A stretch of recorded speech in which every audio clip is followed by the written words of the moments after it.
Are you a lady planning to get married? Now, before you do that, you can't afford not to know these three key important ways to spot a wrong man for marriage. Stay tuned.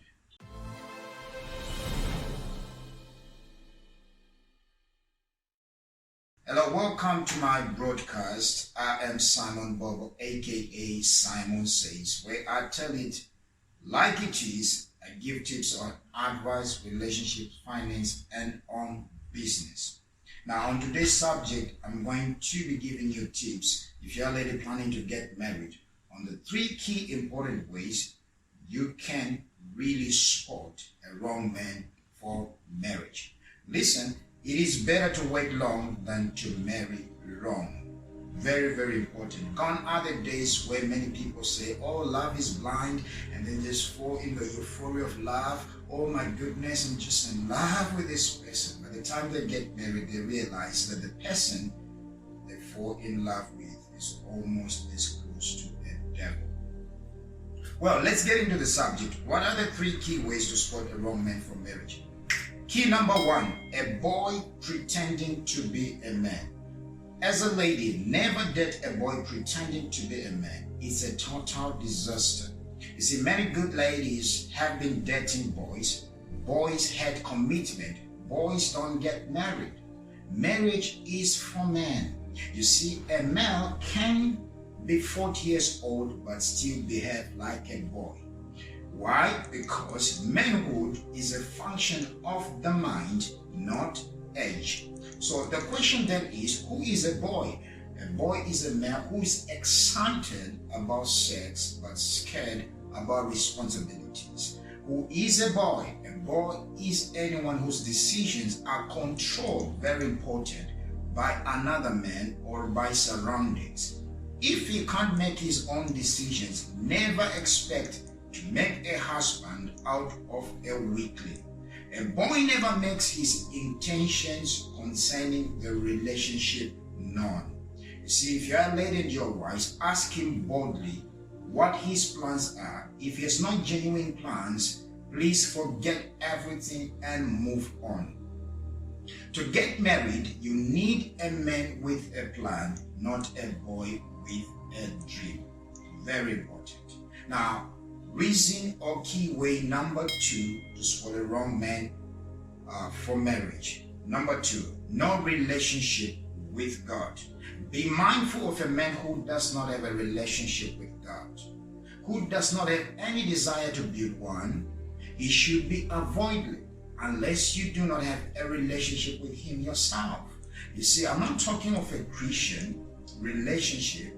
Or am I talking about somebody who is born again? No, that's not what I'm talking about. In all honesty, I would actually advise you avoid getting in a relationship with a born again man, but rather look for a God-fearing man. You see, there's a very big difference between the two. You can be born again and you are not God-fearing, but you cannot be God-fearing and you are not born again. Very, very important. A God-fearing man will never raise his hand on you, neither by coincidence or mistake. He will never cause harm to his loved one. Once you see that, I beg you in the name of the Lord, leave immediately. Don't say you will change him. You cannot, my sister. If he's not willing rather, to be changed by God, for God, he would definitely not change for you. No one has the power to change anyone except God. A guy who truly loves you, he will make his intentions known. He will never harm you. He will never abuse his lady. A guy who intentionally harms or abuses his lady is not weak but wicked. My advice to you is that always forgive weakness but let go of wickedness. Key point number three.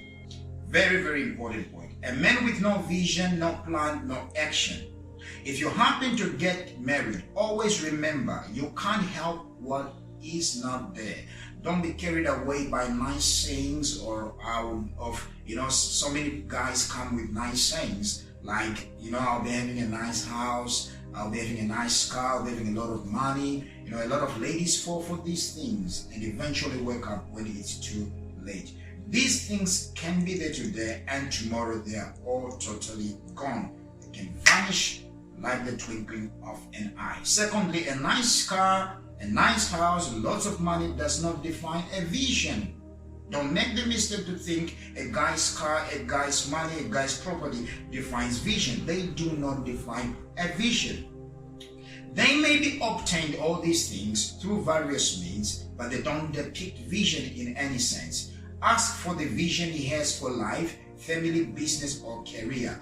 Ask these questions at the very beginning of the relationship. Don't jump and ask later.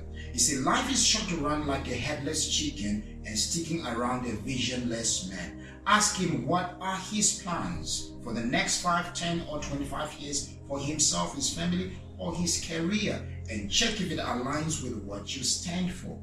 Having known the vision, ask how does he plan to accomplish all these plans. Finally, ask for the action in place to realize the vision. No vision is an overnight success. We all know that. Every vision requires patience and time. However, a great vision is useless if there is no plan, worse still if there is no action. So here is the advice. No vision, no plan, no action equals goodbye. I tell you, if the above three that I've just given you are not in place, don't waste your time. You're going nowhere, no matter the gifts or deadlines you might be showered with. You see, after comprehensive research I've done on the subject, you see, I tell you, any other factors you might think can spot a wrong man will all fall into these three that I've just given you. Why? If it's about his character, his relationship with God will define it. If it's about being responsible as a man, his acceptance of manhood will show it. And if it's about his success, his vision, plan, and action will prove it. These are just some nuggets from my book, Before I Do. It's titled Before I Do and After I Do. You can get the book by clicking the link in the description below. Very, very important, so many life-changing principles that are in this book. I urge you to get the book. Read it before you decide to marry someone. It might just save your life with information.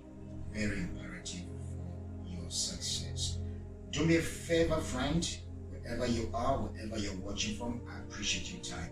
Do me a favor by subscribing to this channel. I'm Simon, signing off.